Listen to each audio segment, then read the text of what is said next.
नमस्कार, पेश है सबलिक इस हफ्ते का मुकाबला। मैं हूं अभिज्ञान प्रकाश। आपको विषय बताने की इस हफ्ते तो कम से कम जरूरत नहीं है। बहस बड़ी सीधी सी है, जेएनयू और जेएनयू के बाहर की।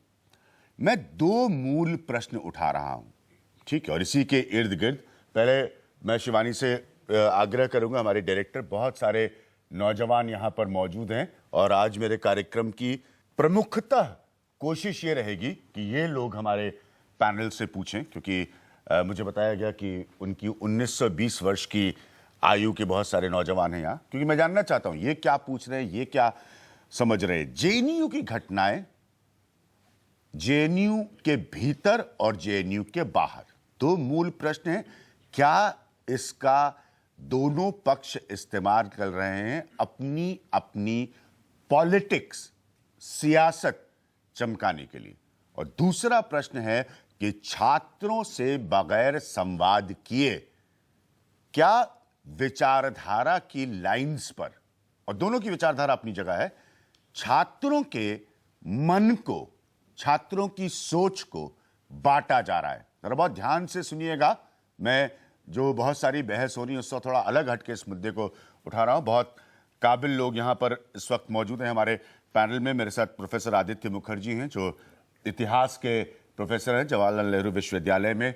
डॉक्टर अजय कुमार हैं, मैं हमेशा उनसे कहता हूं, ये इस वक्त स्पोक्स पर्सन है कांग्रेस के, खुद एक पढ़े लिखे व्यक्ति हैं, पूर्व पुलिस वाले हैं। पुलिस कार्रवाई पे तो आप कुछ बोल ही सकते हैं कम से कम। श्रीकांत जी को मिलवाने की जरूरत नहीं है, सब जानते हैं आप। वो नेशनल सेक्रेटरी हैं भारतीय जनता पार्टी के, उनके मीडिया के अध्यक्ष हैं, प्रबल प्रवक्ता हैं बीजेपी की तरफ से। बलदेव जी अब एनबीटी के चेयरमैन हैं और एक खास विचारधारा के हिसाब से अपनी बात रखते हैं। और आलोक मेहता जी को भी मिलाने की जरूरत नहीं है, इस वक्त वो संपादक हैं आउटलुक मैगजीन के, और सियासत के बड़े दशक, बड़े मौसम आलोक मेहता ने देखे। दो मूल प्रश्न, क्या जेएनयू पे अब सिर्फ पॉलिटिक्स हो रही है और क्या विचारधारा के आधार पर नौजवानों के दिमाग को बांटने की कोशिश हो रही है? प्रोफेसर मुखर्जी, आपसे शुरू करूंगा। देखिए, पहला सवाल जेएनयू का है जी। जेएनयू में के बारे में झूठ बोला जा रहा है। ठीक है। मैं जेएनयू में 40 साल से पढ़ाता हूं और 40 साल मैं जेएनयू कैंपस में रहा हूं। ठीक है। कहा यह जा रहा है कि हम टेररिस्ट पैदा कर रहे हैं। मुझे कभी कभी लगता है कि जैसे कि अफगानिस्तान के किसी एक कैंप है, वो जेएनयू है, हम टेररिस्ट पैदा कर रहे हैं। द ट्रूथ इज कि जेएनयू से अब इस वक्त कम से कम 55 सेक्रेटरीज हैं जो जेएनयू के प्रोडक्ट्स हैं। आपका फॉरेन सेक्रेटरी जो है जेएनयू का है, आईबी का डायरेक्टर जेएनयू का है, पाकिस्तान का एम्बेसडर जेएनयू का है, नेपाल, अफगानिस्तान, इनके एम्बेसडर जेएनयू के रहे हुए हैं। तो ये कहना कि हम इतने सालों से यहाँ टेररिस्ट पैदा कर रहे हैं, इससे बड़ा झूठ और कोई हो नहीं सकता है। ठीक है। पहला सवाल। दूसरी बात, जेएनयू में जो किस्सा हुआ, ये वो जुड़ता है कि नेशनलिज्म से। राष्ट्रीयवाद क्या होता है कि क्योंकि वो एंटी नेशनल कह के इनको एक मॉब साइकोलॉजी क्रिएट करके, मारपीट करके इनको पुलिस इस्तेमाल करके जेल में डाल दिया गया। ये एज ए टीचर मेरे को टोटली अनएक्सेप्टेबल है। ठीक है। कोई भी यूनिवर्सिटी दुनिया में, बड़े से बड़ा यूनिवर्सिटी, इसीलिए नोबेल लॉरिएट्स जैसे पीपल लाइक चॉम्स्की, ओरान पामुक, इन्होंने चिट्ठियां लिखी हैं। कम से कम 400 इंटरनेशनल स्कॉलर्स ने बेस्ट यूनिवर्सिटीज के चिट्ठियां लिख के कहा है कि भारत की सबसे प्रसिद्ध और सबसे बढ़िया यूनिवर्सिटी को मत डिस्ट्रॉय करिए, इसके बारे में झूठ फैला के। हुआ क्या है कि नेशनलिज्म का है, कुछ स्टूडेंट्स के स्टेटमेंट को एंटी नेशनल कह के उनके ऊपर बिल्कुल अटैक कर दिया गया है। और खास करके जिसके ऊपर अटैक किया है उसके बारे में भी बच्चों को पता होना चाहिए। पैनल से शेयर कन्हैया जो है जी, मैं सॉरी आप लोगों को टोक रहा हूं प्रोफेसर साहब, क्योंकि हम केस डिटेल्स में आज इस कार्यक्रम में चर्चा नहीं करेंगे, क्योंकि आप सब जानते हैं बहुत तेजी से गतिविधियां, और तो हम जो बड़ी तस्वीर है, आप सब लोग, चाहे बलदेव जी हो, श्रीकांत जी हो, आप सब लोग इस बड़े मसले को समझते हैं, तो हम उस पर कोशिश करेंगे। हम कोशिश करेंगे कि किसके साथ क्या हुआ, क्या नहीं हुआ, अदालत क्या कह रही है। इनसे बड़ा मसला जो है मुझ पर रहेगा। बड़े मसले पे ये वाला मसला अलग हो गया कि जेएनयू ऐसा नहीं है। कोई लोग कहते हैं कि हमने तो कहा ही नहीं है, पर ये ठीक नहीं है। सुब्रमण्यम स्वामी, पंचजन्य, जो कि आरएसएस का न्यूज़पेपर है, ये कई दिनों से कह रहे हैं जेएनयू को बंद कर दीजिए। सुब्रमण्यम को कोट कर रहा हूं कि it should be close down for 4 months and it should be fumigated. Spray कर दो इस पे, सारे कीड़े मकोड़े मेरे जैसे इनको साफ कर दो, ताकि यहां से सब नेशनलिस्ट पैदा होंगे। तो ये बहुत बड़ा एक अटैक है। ये आता है किस मुद्दे से आता है? ये एक विजन ऑफ नेशनलिज्म से आता है, एक अग्रेसिव नेशनलिज्म जो फैसिज्म पैदा करता है, एक कंटेंटलेस एक नेशनलिज्म लेके जिसको मर्जी, जो आपके को पसंद नहीं है उसको एंटी नेशनल डिक्लेयर कर दीजिए। ऑपोजिशन मारा गया था, ऐसे ही हिटलर ने ऑपोजिशन मारा था। बहुत सीधे दोनों मेरे सवाल है, हम उससे डिविएट नहीं करेंगे, नहीं तो बहस किसी किसी दिशा में चली जाएगी। कि आप के लिए ये सियासत का मुद्दा है और विचारधारा के आधार पर आप नौजवान का दिमाग बांटने की कोशिश करें। एंड आपसे मेरा मतलब दोनों पक्षों की सियासत। देखिए अभिज्ञान जी, पहले बात उन्होंने डाइवर्सिटी का पॉइंट रखा जो पहले सब बात मानते हैं।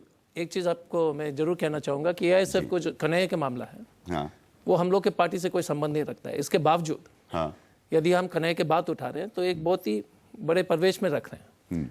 पहली बात यह कि जिस विचारधारा से, जैसे अब छोटे से उदाहरण है, हमारे अभी हमने भारत का झंडा का बैच लगाया है, हम जाकर कहेंगे कि इन्होंने नहीं लगाया ये देशद्रोही है, इन्होंने नहीं लगाया ये देशद्रोही है, आपने नहीं लगाया देशद्रोही है। ये इस तरह की जो भाषणबाजी जो चल रही है इस देश में, अगर हम शुरू कर ले तो यही इनकी जो आदत सी बन गई है। और छोटा सा उदाहरण में हमको मालूम हुआ कि ओपी शर्मा जी, और सीरियसली गंभीरता से हम कह रहे हैं कि मालूम हुआ कि ओपी शर्मा जी आज आ रहे हैं, तो हमने जानबूझ के हेलमेट लाया था कि क्योंकि ओपी शर्मा जी मारपीट करेंगे और बसी साहब उसके इन्वेस्टिगेशन करेंगे तो उसके बाद कुछ बात बढ़ेगी नहीं। ये पॉलिटिकल पॉइंट इसलिए पॉलिटिकल पॉइंट है, याद रखिएगा, मैं अलग किस्म की बहस कर रहा हूं, मैं कोई भी आज के लीगल पॉइंट्स पर बहस नहीं कर रहा हूं। लीगल पॉइंट नहीं, मेरा पॉलिटिकल पॉइंट इसलिए है कि यदि आप किसी भी छात्र को, किसी भी विचारधारा को हाथापाई से दबाने की कोशिश करते हैं, आप पूरी छूटे। दूसरी बात है कि जिस तरह से इस बहस को जो है नेशनल और एंटी नेशनल के में जो तब्दीली कर दी गई, सब लोग ने कहा कि जो नारे लगाए थे, देश के खिलाफ नारे लगाए थे, वो गलत है, उनके ऊपर जो है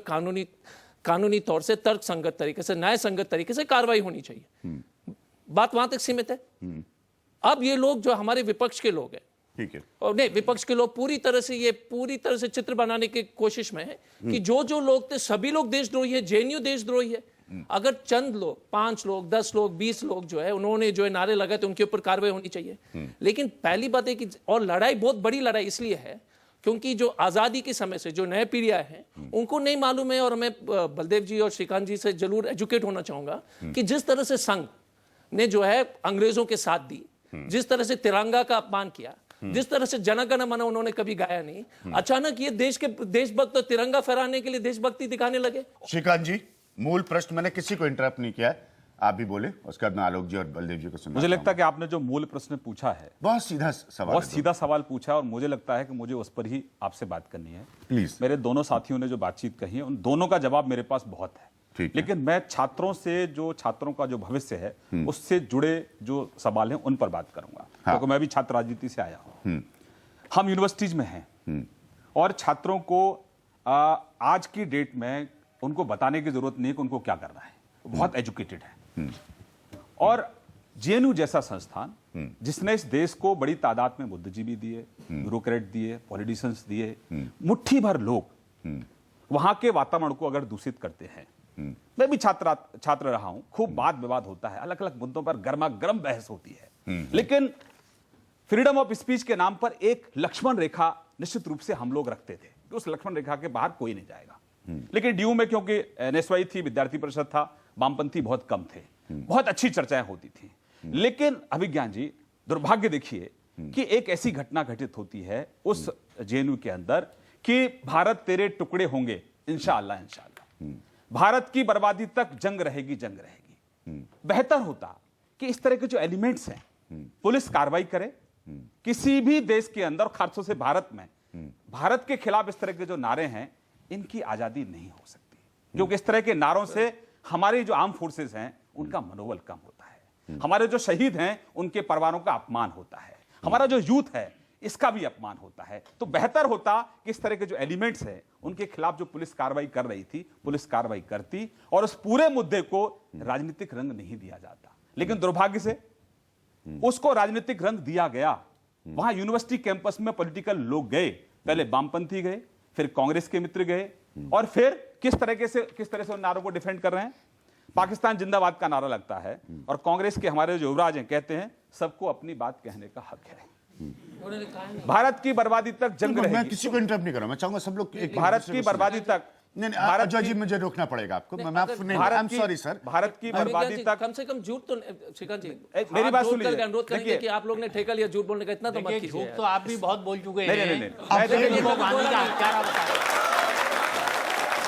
एक मिनट बलदेव आपको जी, भी मौका आएगा बलदेव जी, बलदेव आपको भी जी, मौका आप आएगा। सब लोगों से मेरी रिक्वेस्ट है, इल्तिजा है कि सब लोग अपने अपने हिस्से में बोले, उसका नौजवान सवाल पूछेंगे। आप चाहें तो मैं हट भी जाऊंगा कुर्सी से, इनके साथ बैठ देखिए मेरे जो जाऊंगा। नौजवान हाँ, मित्र बैठे हैं जी इनको मुझे बताने की जरूरत नहीं है कि यहाँ कौन झूठ बोल रहा है और कौन सच बोल रहा है। मेरा ये सिर्फ छोटा सवाल है कि छात्रों को क्यों टूल बनाया जा रहा है, छात्रों के भविष्य के साथ क्यों खिलवाड़ की जा रही है। राजनीतिक लड़ाई आप लड़िए, आप फील्ड में लड़िए, हमसे लड़ाई लड़ सकते हैं, लेकिन आपका फ्रस्ट्रेशन लेवल कांग्रेस का और वामपंथियों का इतना बढ़ गया कि इस पूरी घटना का राजनीतिकरण कर दिया। और ठीक है, और ठीक है, कानून है इस देश में, हाँ उस कानून का वहां अभिज्ञा हो रही है कि अफजल हम शर्मिंदा है, तेरे कातिल जिंदा है। कौन है भाई कातिल? सजा अभिज्ञान प्रकाश ने, श्रीकांत शर्मा ने, किसी पॉलिटिकल पार्टी ने नहीं दी है, उनको सजा इस देश के संविधान ने दी है, कानून ने दी है। ये थ्रेट है हमारे देश के राष्ट्रपति को, ये थ्रेट है हमारे चीफ जस्टिस को, सुप्रीम कोर्ट के जो चीफ जस्टिस हैं उनको ये थ्रेट है, कि देश को थ्रेट है। जहां हमको लामबंद होकर इस तरह के जो एलिमेंट्स हैं इनको कॉर्नर करना चाहिए, इसको मैं हमें दूंगा, politicize जो जी, नहीं बहुत करना वक्त आएगा। चाहिए। जहां तक इनके दोनों के जो सवाल है, अगर मुझे अनुमति देंगे तो नहीं, इन्होंने वो हम जो- बाद में आएंगे, मैं पहले सिर्फ ओपनिंग मेरा सिर्फ कमेंट्स, इतना है हाँ मैं नहीं कि चाहता हम कि कोई छात्रों आप को- लोगों के ओपनिंग रिमार्क्स में किसी का छात्रों के इंटरवेंशन भविष्य हो। के साथ हम खिलवाड़ ना करें। हाँ, नहीं तो उन्हें हम पढ़ने आप दें। श्रीकांत जी सब लोग जानते हैं, मैं तू मैं टाइप की बहस नहीं करता। बलदेव जी, आप एक बहुत बड़े पुस्तक संस्थान के आप चेयरमैन है, आपके लेख विचारधाराओं को मैं पढ़ता आया हूं। मेरा प्रश्न अभी भी वही है, बदलेगा नहीं, आलोक जी से भी, आपसे भी। नौजवान को देखिए, दिमाग को प्रभावित मेरा करना और मानना सियासत है करना। कि किसी भी तरह की सियासत और किसी भी विचारधारा से देश बहुत बड़ा होता है, हाँ और देश के हित की कीमत पर हम किसी विचारधारा या किसी भी प्रकार की राजनीति को पनपने का मौका देते हैं तो हमसे बड़ा देशद्रोही कोई नहीं है। ठीक है, क्योंकि संविधान के अनुच्छेद 19(1) में जहां अभिव्यक्ति की आज़ादी की बात है, वहां 19(2) में अभिव्यक्ति की आज़ादी को प्रतिबंधित भी किया गया है, और उसमें साफ लिखा है कि देश हित को, देश के प्रति निष्ठा को अगर कहीं से भी चोट पहुंचाने की चीज होती है तो यह बिल्कुल संविधान विरोधी काम है और यह राजद्रोह है। आप किस प्रकार की बातें कर रहे हैं? हमारे दोनों मित्रों ने जो बातें की, जेएनयू का पूरा इतिहास बताया जा रहा है, लेकिन हमारे यहाँ नौजवान मित्र बैठे हैं, इनके सामने पूरा भविष्य है। भारत दुनिया का सबसे बड़ा युवा देश है और हम इनको भ्रमित करने का प्रयास कर रहे हैं। बात आज की हो रही है कि अगर जेएनयू में कुछ लोग भले ही वो सिरफिरे हैं या मुट्ठी भर हैं, लेकिन वहां भारत की बर्बादी, अफजल जिंदाबाद, पाकिस्तान जिंदाबाद, एक अफजल मारोगे घर घर में अफजल पैदा होगा, ये बातें कही जाती हैं, तो इससे बड़ा देशद्रोह और क्या हो सकता है? देशद्रोह आप क्या कहते, किसे देशद्रोह कहते हैं? इस देश की बर्बादी की जो लोग संकल्प ले रहे हैं और वहां बैठकर कश्मीर की आजादी की बात कर रहे हैं, उनको आप देशद्रोही नहीं मानेंगे? ये कानून को तय करने दीजिए।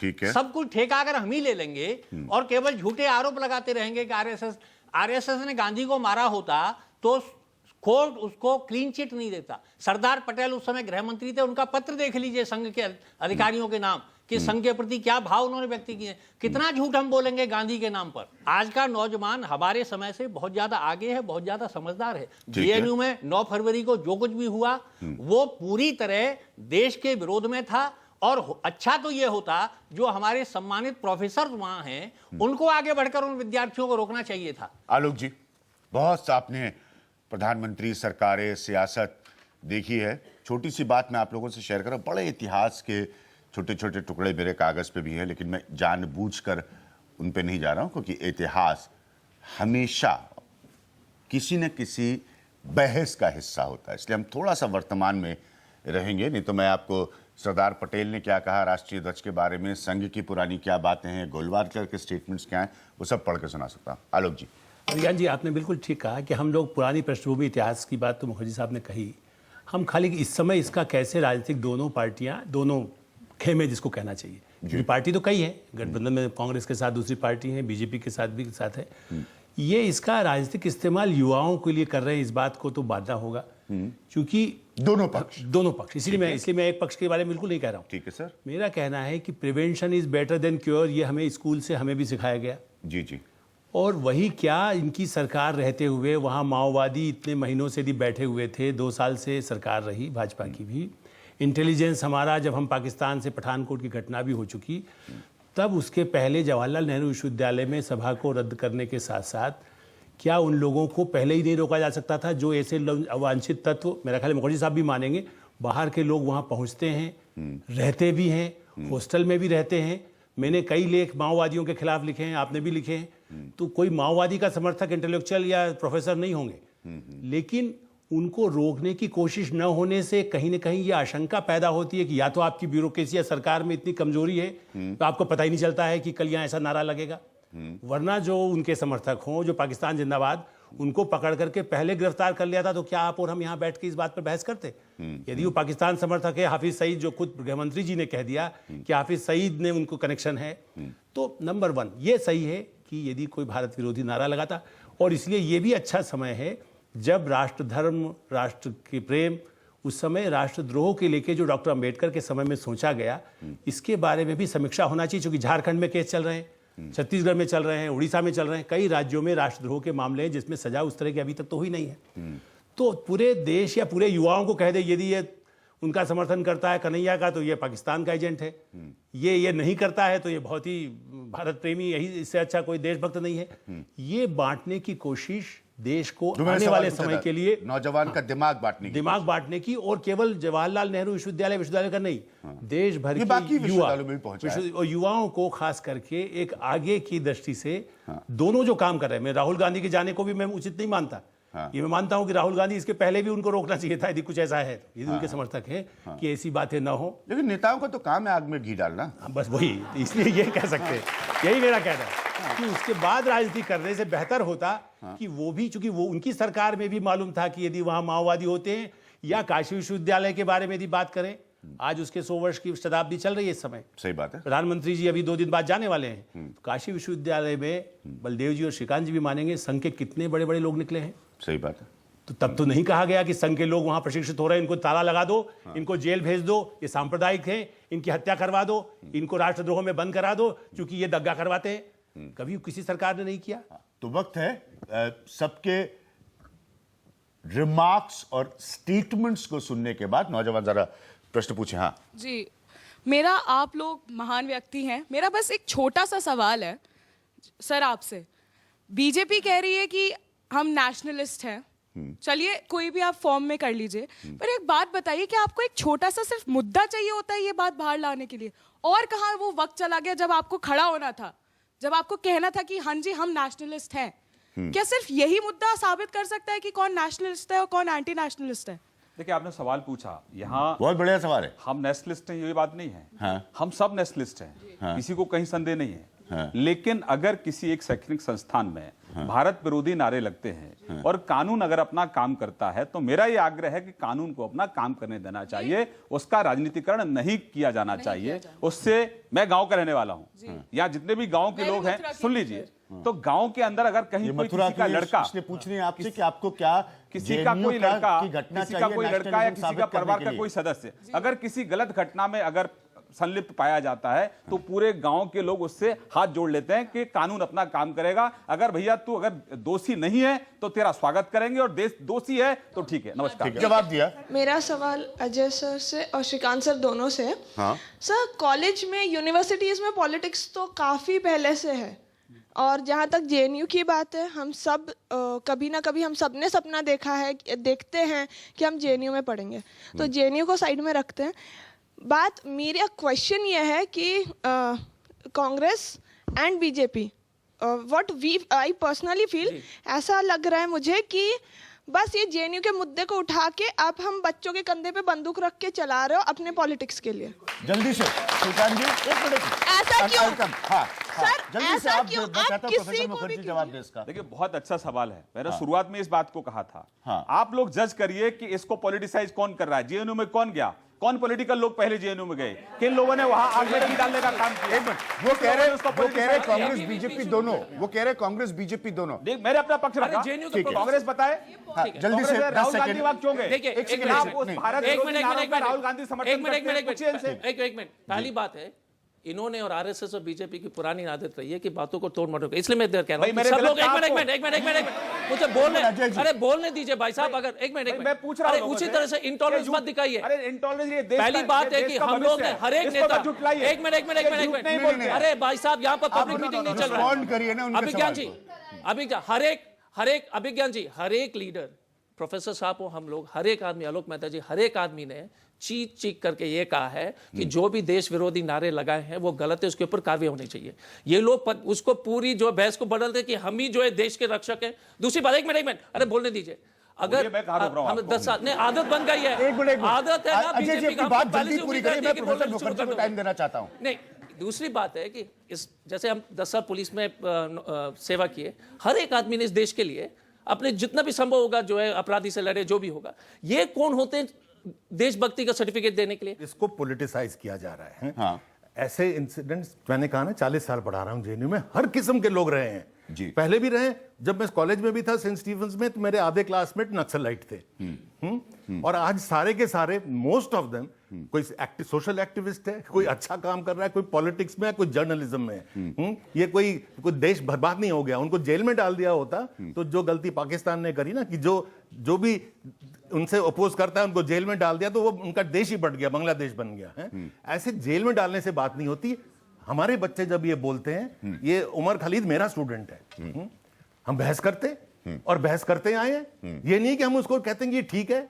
ये जो इंसिडेंट हुआ वो ये पुलिस का रिपोर्ट है, 8 बजे तक पुलिस ने आके कहा कि जी सब शांत हो गया है। एक ऐसा किस्सा हुआ था मामूली सा। ये डीएसयू के जो लड़कों ने ये स्टार्ट किया है, वो 4 लोग हैं, उनके 3 फॉलोअर्स हैं जी। और उसको इन्होंने इतना बड़ा कर दिया उठा के, क्यों, किसने किया? एबीवीपी का कंप्लेंट गया, फिर एक बीजेपी के एमएलए ने जाके एफआईआर कर दी कि यहां पे एंटी नेशनल एक्टिविटी हो रही है, और सेडिशन चार्ज लगा दिया, जिसमें कि लाइफ इंप्रिजनमेंट हो जाएगी। मेरा बच्चा, मेरा स्टूडेंट, जिसको मुझे संभालने दीजिए। अगर हमारे उसके बाद कांग्रेस भी कूद पड़ी इसमें, वही तो लोग क्यों? पूछ अच्छा, उस पर मैं बोलना चाहूंगा। हाँ। सिर्फ कांग्रेस की बात नहीं, एक मिनट, सिर्फ कांग्रेस की बात नहीं है। हाँ। हमारे स्टूडेंट्स को डराया गया। अभी भी स्टूडेंट्स भागे हुए हैं। कश्मीरी स्टूडेंट्स हमारे जेएनयू के, आज का अखबार पढ़िए, भाग गए हैं। वक्त हमारे लिए एक ब्रेक का, टेलीविजन के टाइम की बड़ी दिक्कत होती है, तो प्लीज अपने प्रश्नों के साथ तैयार रहिए।